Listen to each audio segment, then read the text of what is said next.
we're live. Good evening, Maswati Lamahle. Good evening, activists. Good evening, democracy-loving people, wherever you might be joining us from. My name is Qhawekazi from Swaziland.HOST, and today we are hosting our very first edition of Activism Thursdays. And this Activism Thursday is a program of the Justice for Swaziland campaign, a campaign that really seeks to forge forward in the struggle for multi-party democracy in Swaziland. A campaign that a collective of political parties, a collective of civil organization, and also some pressure groups have taken a stance to say that there's a very clear call that a system of absolute monarchy in Swaziland can no longer exist. It is actually a crime to humanity to have such a regime. And so our call is very clear as the Justice for Swaziland campaign. It's a call to abolish the absolute monarchy. It is a call to advance the multi-party democracy agenda for Swaziland. And so today, our first discussion on this Activism Thursdays is really a discussion that I think comes at a very timely moment as we look at what is currently happening in global politics. You'd like to say maybe there's a lot of turmoil, but certainly there's shifts. I think there's a lot of shifts in the global politics. And so as we unpack today's topic, which is the role of activism in shaping political change in Swaziland, I am joined today by Mark Haywood, and I don't think Mark needs an actual introduction. Mark is a formidable force who has spent more than 4 decades in the social justice, in the fight for human rights, and many other roles that he's played, but centered around social justice and activism. And so today, as we unpack the role of activism in shaping the political change in Swaziland, we are really going to be trying to pick from your experience, Mark, as I welcome you today. On your 40 years, I mean, when I saw how long you have been doing what you have been doing. The first question that came to mind, and I think you mentioned this when you shared your solidarity message when we launched the Justice for Swaziland campaign, was how do you keep going? How do you keep going? And but also from your experience of over more than 4 decades, really, what are some of the the elements of the power of activism that you think in the context of Swaziland are very important? I'll hand over to you, Mark, and you can take the floor, introduce yourself, and then we can get right to it. Well, good evening, Qhawekazi. It's lovely to be with you again.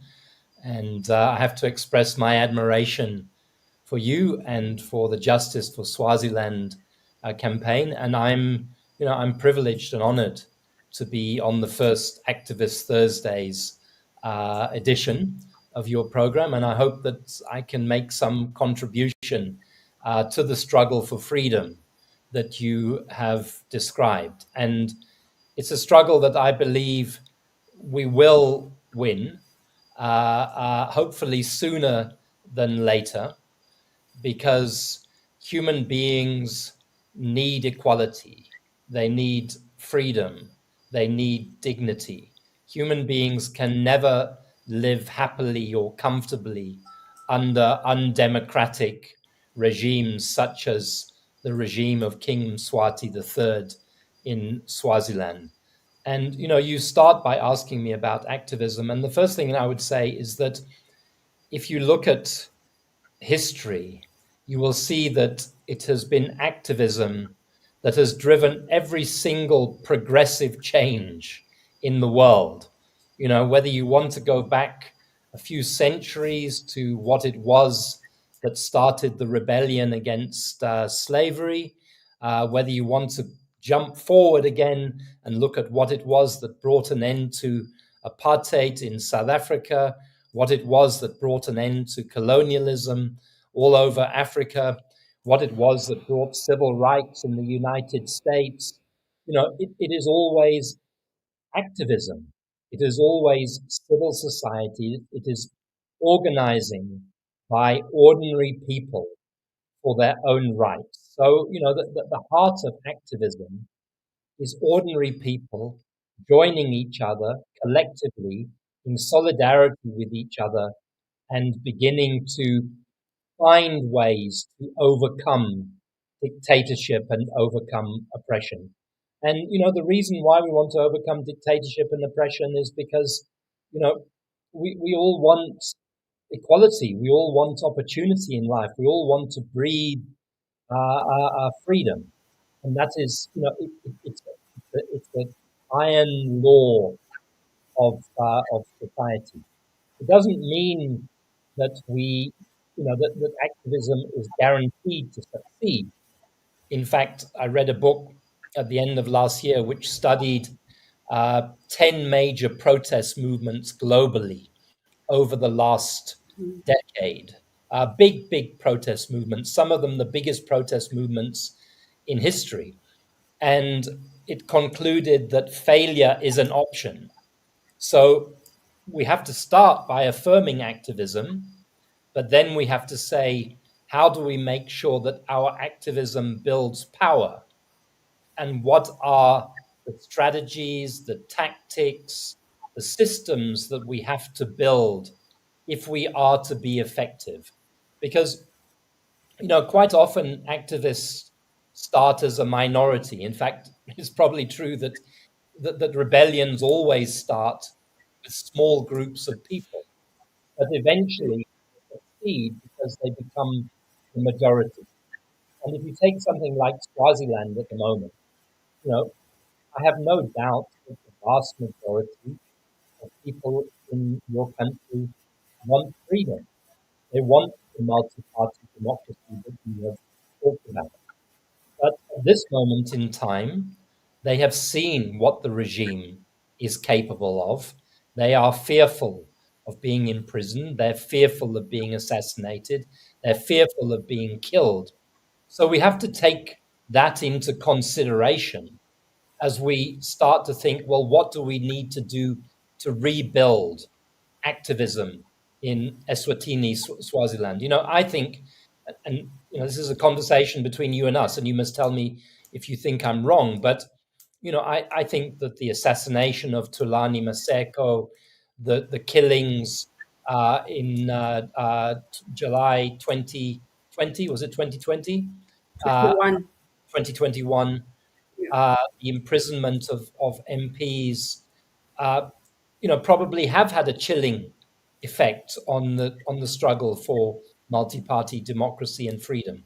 So it doesn't mean that we have to go back to the beginning and start again. But one of the things about activism is that you always have to make a clear assessment of the political, social, economic environment in which you are working, because that will shape your strategy and tactics.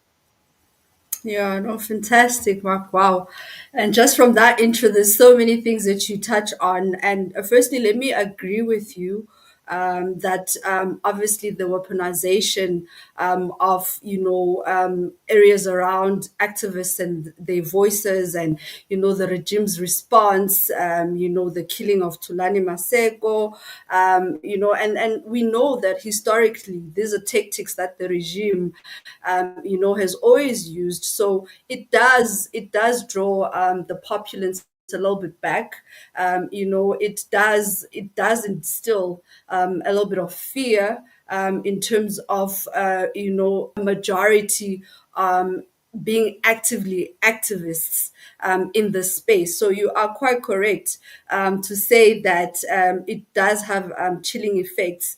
It's quite interesting, Mark. What you raise, and I think that in what you're raising as well, it is in what you've identified the importance of understanding the landscape in which you're working so that it does inform your strategy going forward. And I really want to maybe ask a question around reimagining what activism is. And I want us to really maybe talk to, some of the context in which, for many to understand and to see, that there is, activism is alive in Swaziland. For instance, there needs to be, ground swelling, that translates directly, to, a lot of protests, protests that obviously in the kind of regime that we deal with are met with a lot of brutality, where we lose a lot of lives, and that in essence then, defines that, there needs to be attention in Swaziland, as opposed to, the principles of democracy that we're fighting for dignity, which is something that is evident currently. I mean, the levels of poverty, back home are apparent. Nobody needs to go and try and see what is this poverty we're talking about. The collapse of the many institutions, that are part of the current governing system, is very evident as well. You have your health sector. However, you still have, people outside, who are saying, but it seems very peaceful.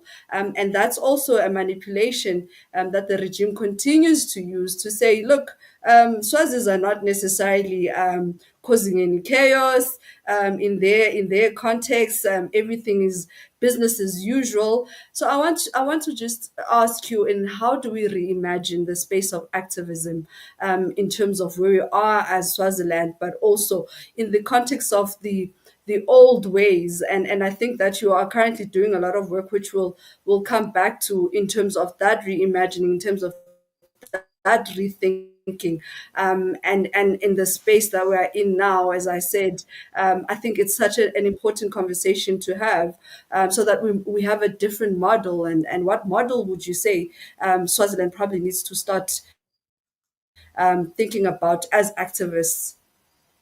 Yeah, really important and good questions. Um, in some ways, I think that rethinking and reimagining activism requires us to, ironically, strangely, to go back to some of the best traditions of activism in the past and to reapply those traditions in the present and in the future, if you know what I mean.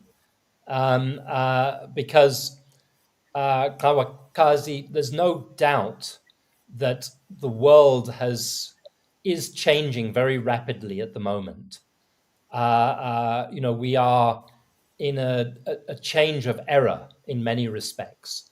One of those changes is that the world is becoming suddenly more favorable to autocrats and absolute monarchs and so on, because power is being taken by elites like Donald Trump in the United States, held by people like Putin in Russia, Xi Jinping, Viktor Orban, Turkey, Modi in India, you know, uh, uh, and that is a good thing as far as Kingdom Swati and his clique are concerned.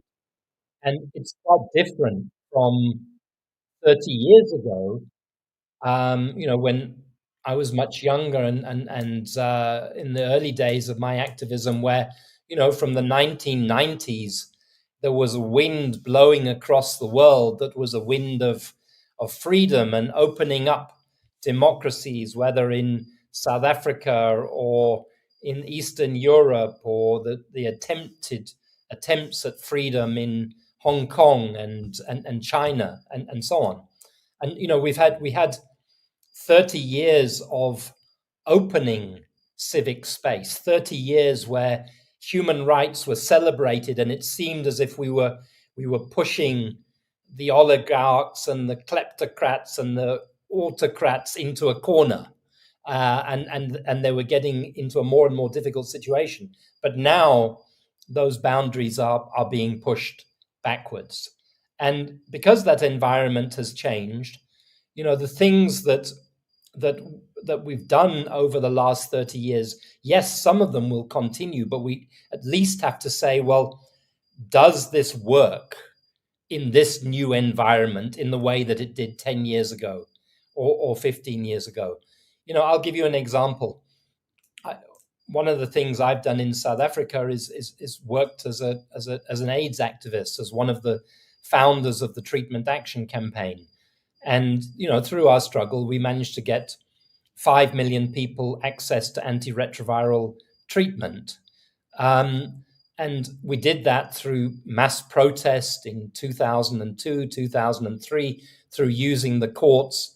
But I'm not so sure now, in 2024, whether the South African government listens to protest in the way that it did 20 years ago. You can win a court judgment today in South Africa. Luckily, we still have the freedom to go to court on these type of issues. But whether the government will implement a court judgment, whether the state is strong enough to implement a court judgment, is another question. So, as activists, we have to be asking questions all of the time. We can't stop everything. We have to keep campaigning. We have to keep fighting. We have to keep conversations going. But we have to be critical of ourselves. We have to be reflective. We have to be analyzing the environment. And that's why I say, it's almost like we have to go back to what we did in the past. When I became an activist in the early 1980s, the first part of my life, it was before freedom came in South Africa, and I was part of an organization called the Marxist Workers' Tendency of the ANC. And we were in exile in London, and some of us were in South Africa. And, every time we had a meeting, every time we had a planning meeting, it started with what we call South African perspectives. We would try to closely analyze the shifts, what was happening in the trade unions, what was happening in the state, what was happening in the communities, to try to locate strategy and communication within that. And we would also have discussions about world perspectives all of the time, because what happens in Swaziland isn't just influenced by what happens within your borders, is influenced by what is happening in the United States, what is happening in other Southern African countries within SADC. What is the appetite for authoritarian absolute monarchs? Is it one that will accept them, or is it one that will reject them? All of those things have a bearing on how you carry out the day-to-day tasks of trying to strive for freedom. If you understand what I'm Yeah. saying. Last thing I would Yeah. say on this point is that affects protest. I recently made a point in another discussion I was having with people that we have to start to think about how we organize ourselves now that civic space is closed. We've been used, maybe not in Swaziland, but even in Swaziland, you had a bit of space. But that now that space is closed, how do we organize? How do we organize in closed spaces? How do we organize protests in closed spaces?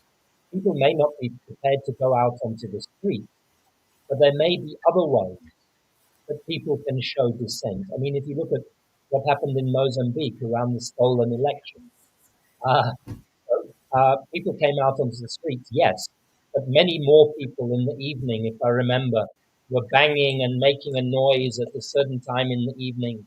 And it's much more difficult for the police to come into the homes of thousands of people.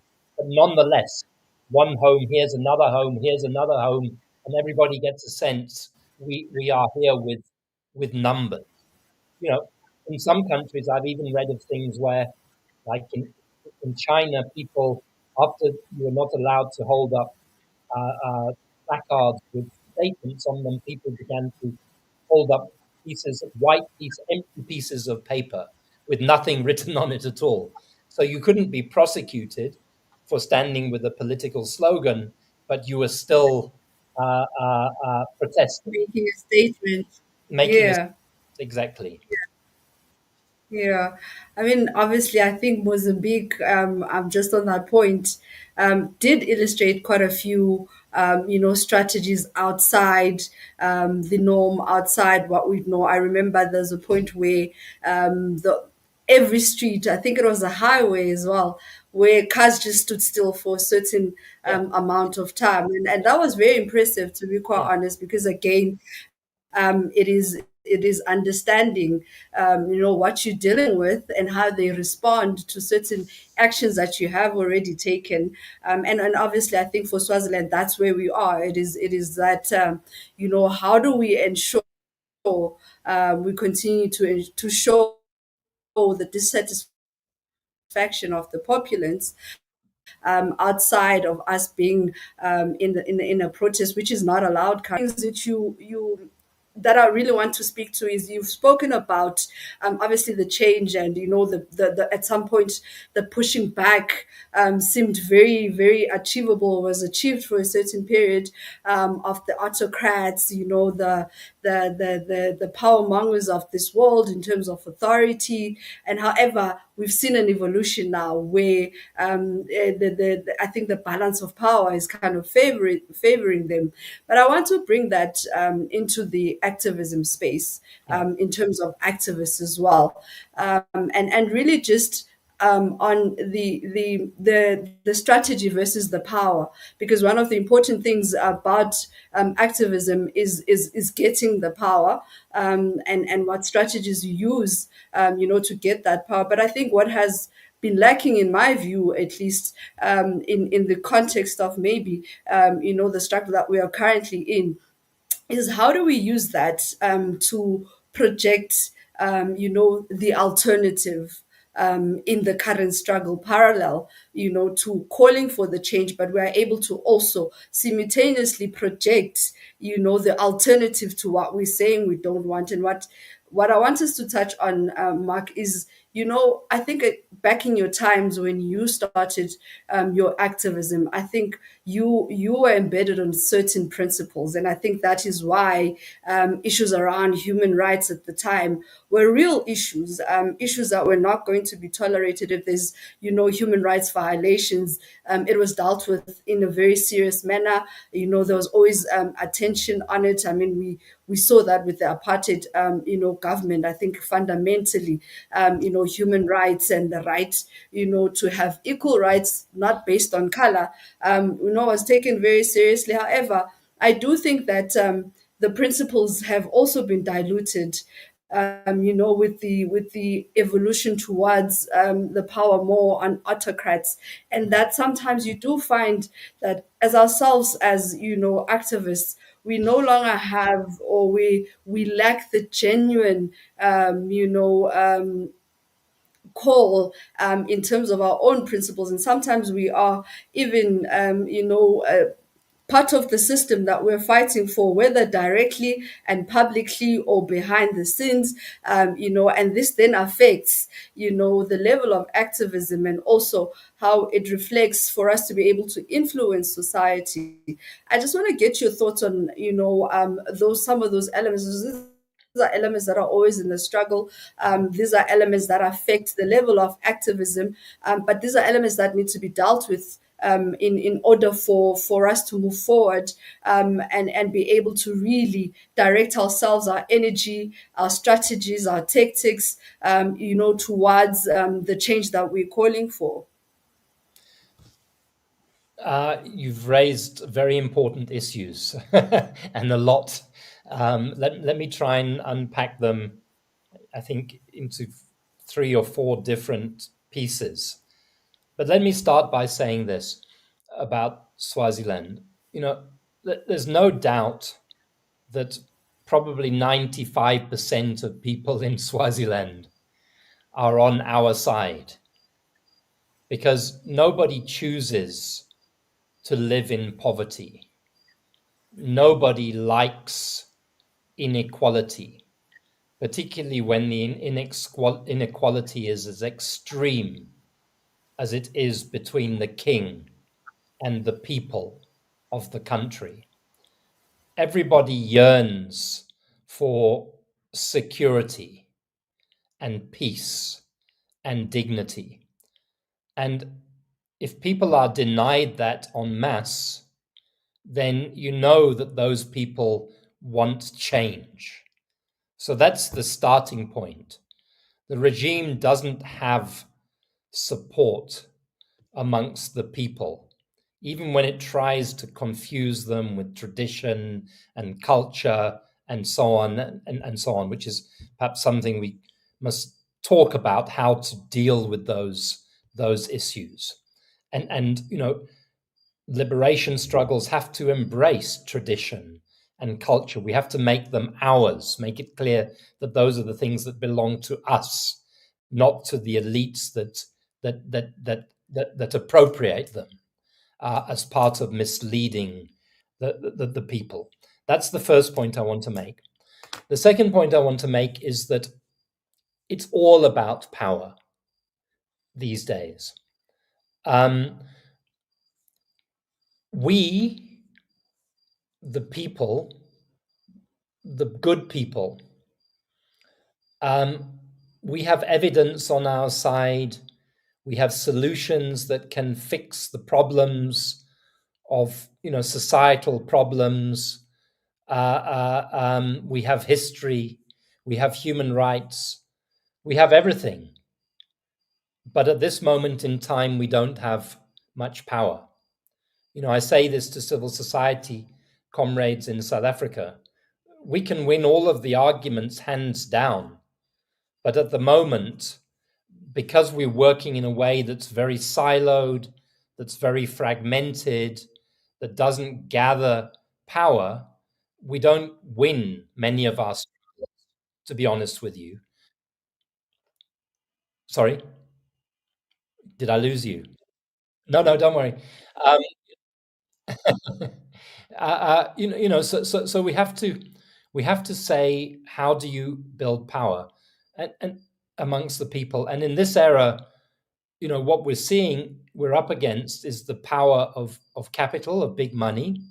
That's what Trump has, and the oligarchs. The 30 years of neoliberalism have allowed money to be sucked up to the top, to a tiny group of people at the top, and they are now using that money to influence and reorganize and to neuter democratic power. That's what we have to recognize. We're also at a disadvantage a lot of the time when it comes to media because of the disorganizing power of social media, which is why I'm glad to see you doing what you're doing with Activist Thursdays, because actually we have to take some of these things consciously back and use them in order to start to try to build power in our communities.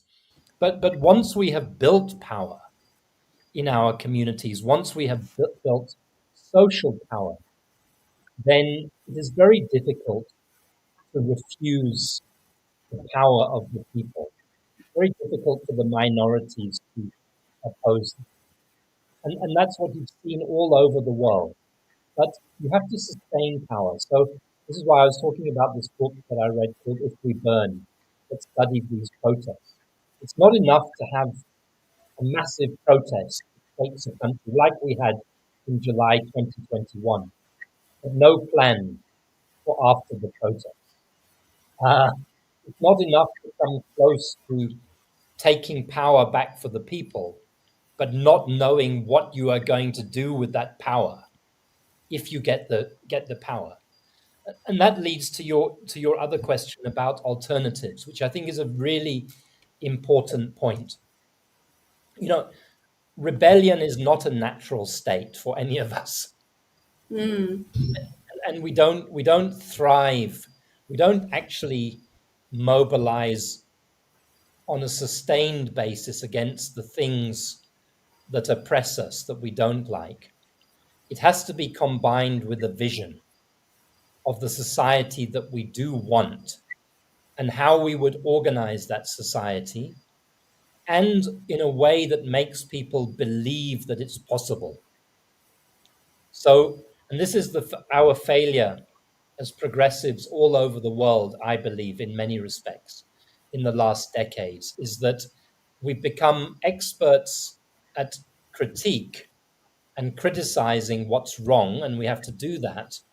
But we haven't balanced that with a vision of how things could be done in a different way that people can believe in. You know, there's a Canadian writer, I'm sure you've heard of her, called Naomi Klein. Mhm. She's a very well respected progressive writer, but you know, she wrote a book a few years ago called "No Is Not Enough," and I agree, no is not enough. We have to say what we want. In Swaziland, you have to give people a vision that, okay, look at all the wealth of the country. Imagine if this wealth, instead of being controlled by one family, was controlled by all of the people. Imagine what we could do on the land. Imagine what we could do with schools. Imagine how people could eat better, how they could be more productive citizens. Imagine democracy not as something that's threatening, but something that is constructive and fruitful. Help those ideas, those beliefs to take hold in people, and then people will start to fight for them. I think that Mark, sometimes we forget to look at activism beyond the politics, and have the day to day survivals of the people that we seek, to fight this change for. And I think that is another element in terms of activism in itself, and one is really not sure of whether or not it is because there's so much that is wrong that we then don't focus on what are the needs, the basic survival needs. And that for me is where you are able to influence, people in terms of, this is how things are going to be different. If you start, with the ability to find ways of, I mean, you're not a government, but find, activism strategies that are going to put pressure on issues that need to be addressed, at that level. Mark, I know that you have recently announced, for instance, that you've started actually the Justice and Activism Hub, which is very exciting. I said this to you. I think, firstly, one must really comment on how you are able to still contain your human element in everything that you do. And I can imagine some of the things that you've seen in this kind of work, where one time you have an activist and the other time you have an activist turned minister who no longer postures themselves as a minister but against some of the activism work. But so it's been quite interesting for me to listen to you and be able to really feel and see the human element. You still retained with like I'm saying, with so much experience. I'm sure there's many things that could have made you change that posture, or that projection from who you are. But I wanted to talk about JAR just a little bit, and the kind of work that you think JAR would be able to do. And I'm particularly excited, Mark, because I know that you have obviously built yourself a lot throughout the different spaces in this social justice. I know that you also a part. I mean, your career spans over to media, investigative journalism. So, what really interests me is what is it that you want to see JAR actually do in this space of activism? And I think this really does take us back to the for me the issues around, if we look at this region, and how fragmented the region is, and there's always on paper talks about integration within the region, and I don't think that we are really thinking about creating such platforms as activists that would enable us to be able to have a lot more power. One, but also the integration at an activist level. Because I think looking at what is currently happening politically, the actors in the non-government space, in the activism space, are going to have to come up to the forefront. And I think you also did mention this in your address at the Solidarity for the Justice for Swaziland campaign launch, where you're saying that we are at a time where we must take ourselves very seriously as activists.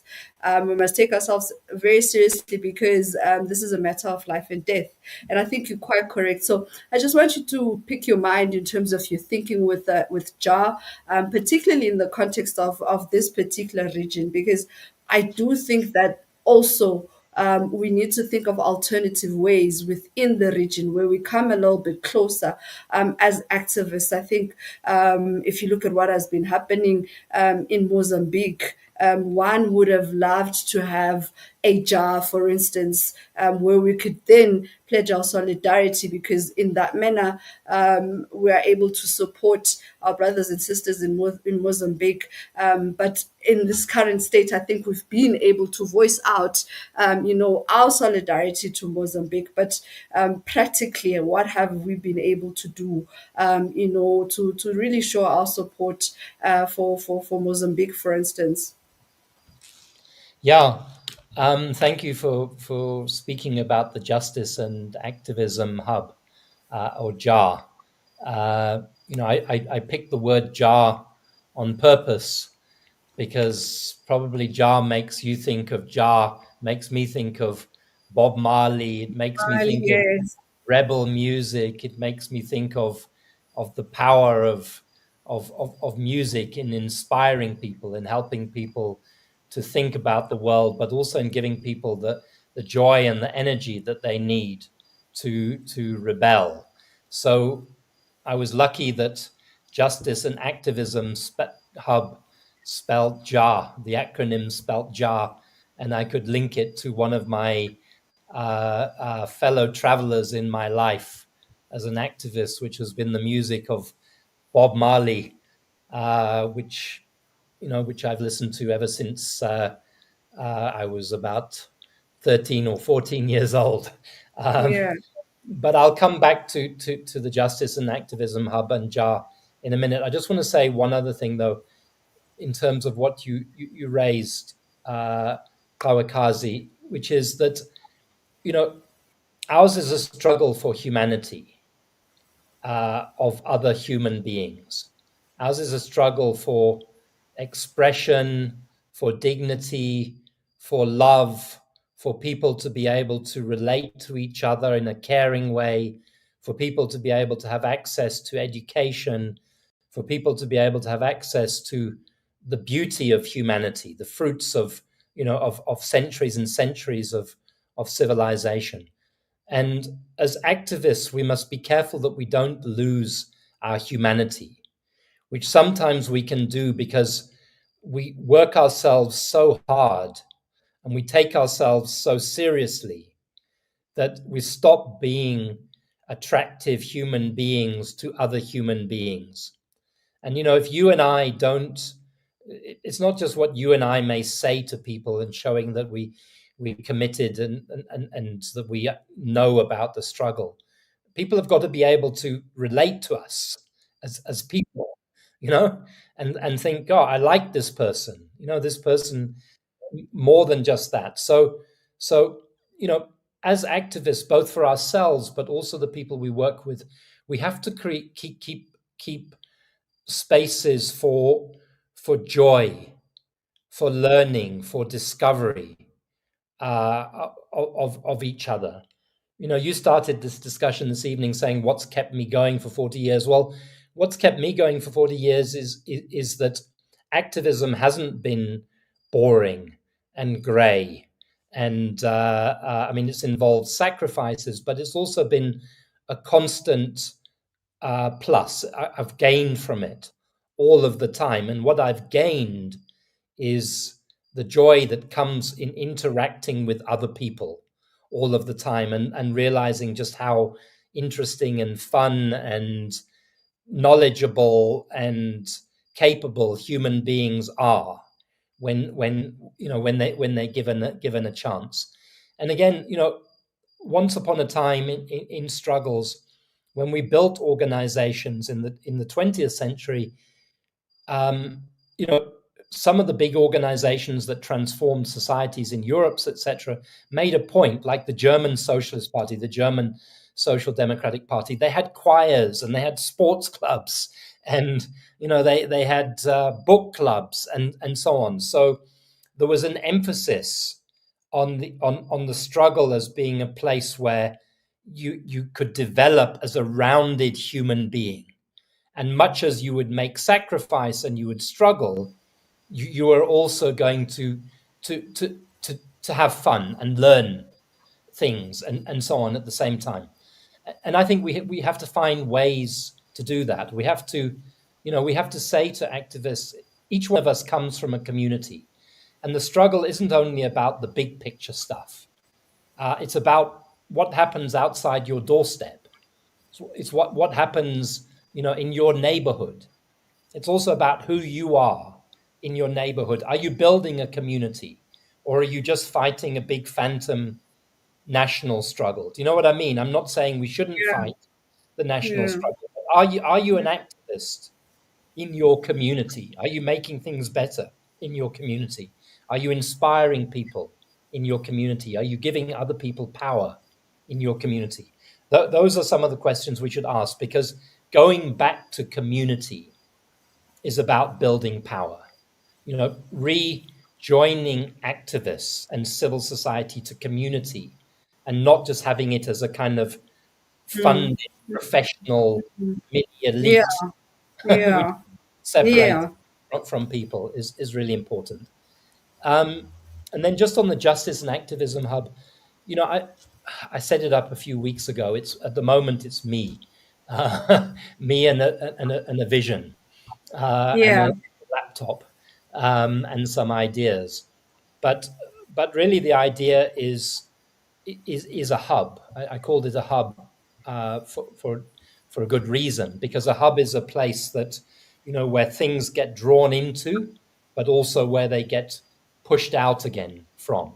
So I want a place where that can receive important information, ideas, things that people don't know about, and then can get it back out to people who will be inspired by it, who it may help a little bit to think.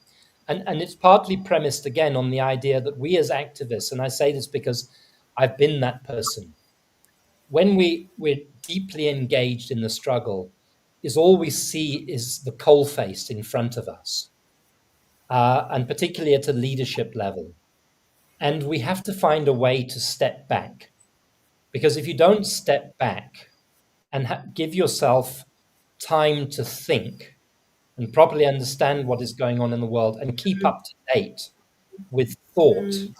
uh, uh, uh, um, then you can't be your best at the coalface.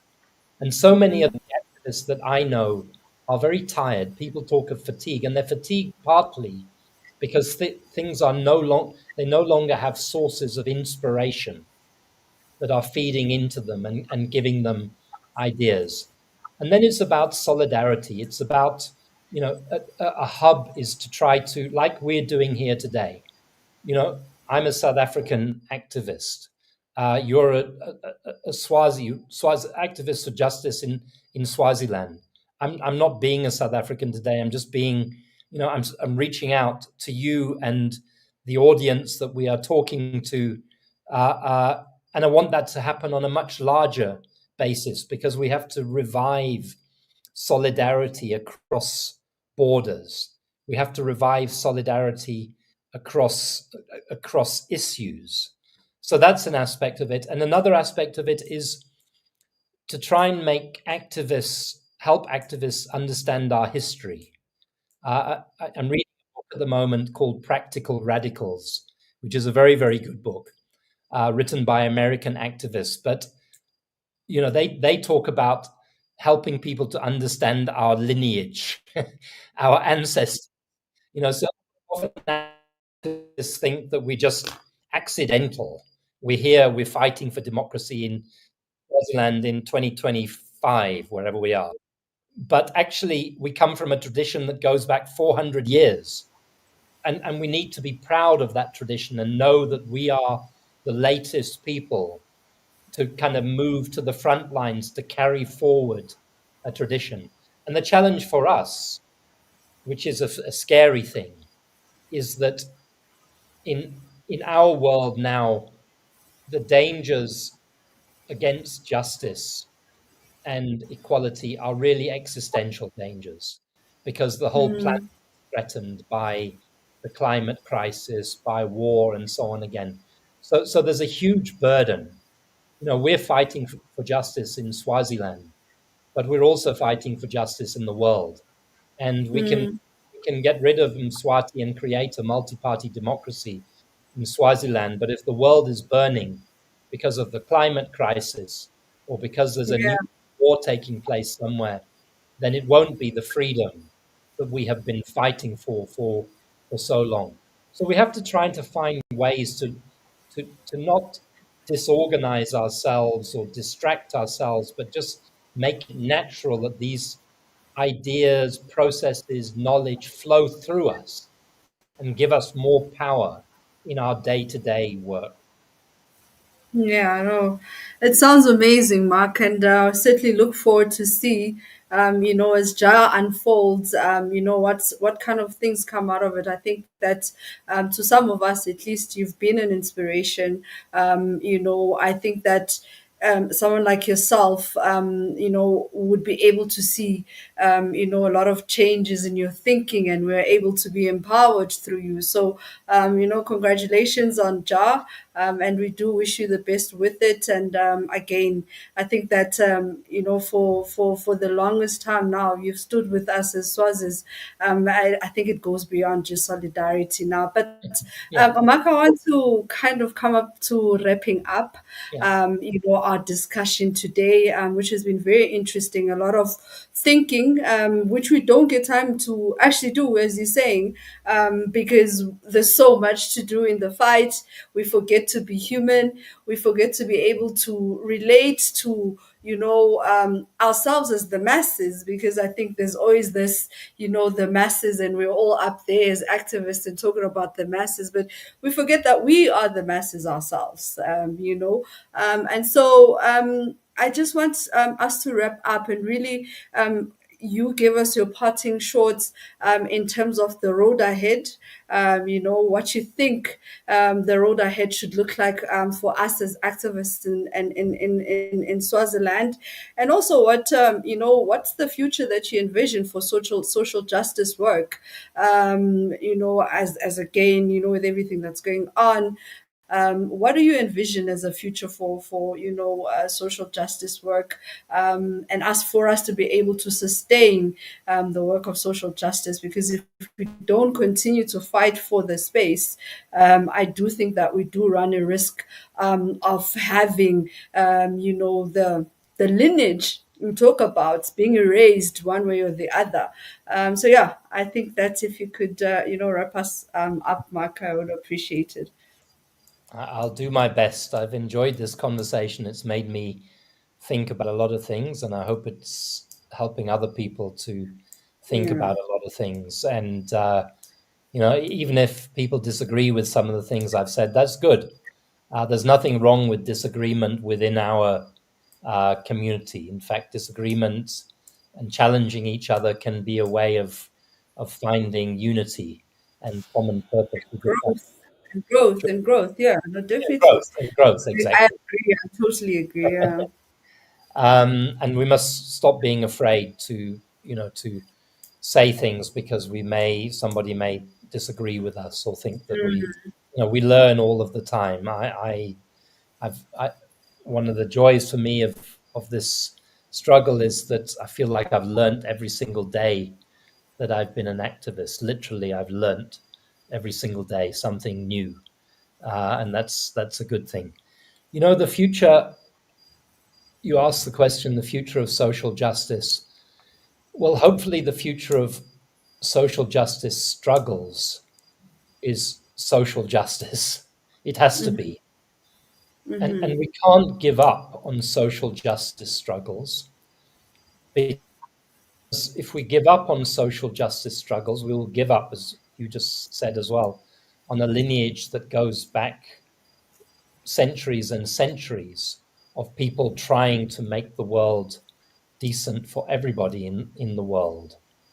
And if we give up on social justice struggles, then it means we have to accommodate ourselves to permanent injustice, to permanent poverty, to permanent inequality, to permanent oppression, to pain, to disease, to things that we've learned how to overcome in the world. We can overcome in the world if we share the world's resources fairly. And I think people will fight against injustice till the last day of the world, frankly. Um, um, but we are at a critical time, because we're at a time, I think, of, let me put this first, great opportunity, great opportunity, but almost equal threat to our struggles. Yeah. This exists because the world order that has existed for a century is breaking down fast for a combination of reasons. And it's clear that Yeah. the way the world has been organized no longer works. The way the world has been organized for post-colonialism, since the Second World War, that what we call neoliberalism has accelerated and exacerbated many of these problems. So it's a time of rupture. Now, the question is what is the outcome of that rupture? Is the outcome of that rupture a deeper, darker, more horrible oppression and totalitarianism? Or is it a totally new way of thinking about society and economy? Where literally economies are restructured for people's well-being, for example, rather than gross domestic product, where women are recognized as equals, where care work is not unpaid or not unrecognized. It goes back to your question about what is our vision.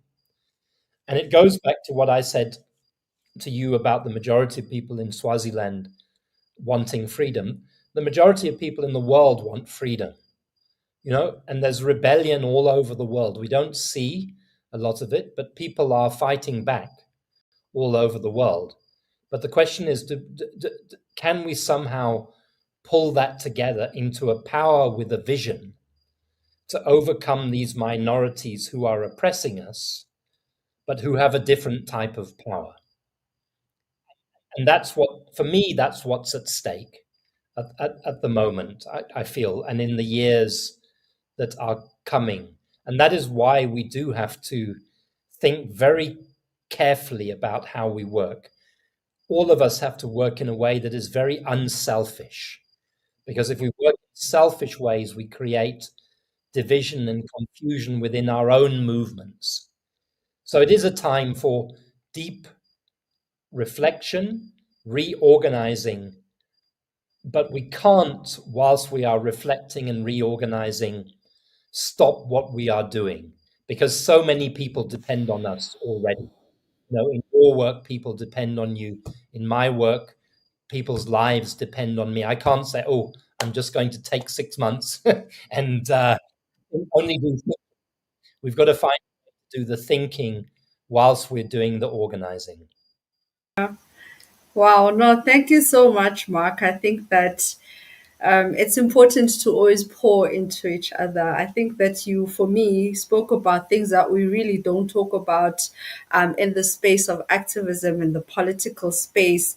It's just become foreign concepts, the concepts of finding joy in what we're doing, the concepts of sharing love with each other and creating those spaces where we are able to express, some of these things. Because I think that then it forms a basis where even when we disagree, it is not a disagreement out of animosity, but it is a disagreement to be critical. It is a disagreement to challenge the status quo so that we can be better and we can do things better. So I just want to take a moment and say thank you so much, Mark. I think, the power with the vision, it would be very, very important for us in Swaziland. I think that's where we are. I mean, that's some of the work that you will start to see around the Justice for Swaziland is seeking to do, because we did have a reflection as the many organizations that are part of, this Justice for Swaziland campaign, and to see how do we do things differently, so that we're able to move the struggle a little bit more forward and more towards, the demands that we have. And certainly you've encouraged, and I don't speak for myself, I'm sure that you encourage a lot of Swazis. I think also part of the work that you do, part of the activism work and solidarity work, is the feeling of knowing that you're not alone. And certainly we know that having you support and being available does give us the sense that in whatever we're doing, we're not alone. And so we're grateful and thankful for that. Mark, thank you for your time. Thank you for unpacking. Thank you for the ideas that you have planted. And I'm sure, like you said in the beginning, it was definitely a very meaningful and very engaging conversation, even for me. But most importantly, I think we do this for some of the discussion in the public discourse, particularly in the political discourse. So, Mark, thank you so much. I know me and you have a couple of things that we're You trying to sort out. So, yeah, we'll probably have more conversations. But thank you for your time, Mark. Much appreciated. And thank you, Russ, once again, for always being available as well, and making and playing your part in the space of Amanda. media, and ensuring that we have such platforms. Wait.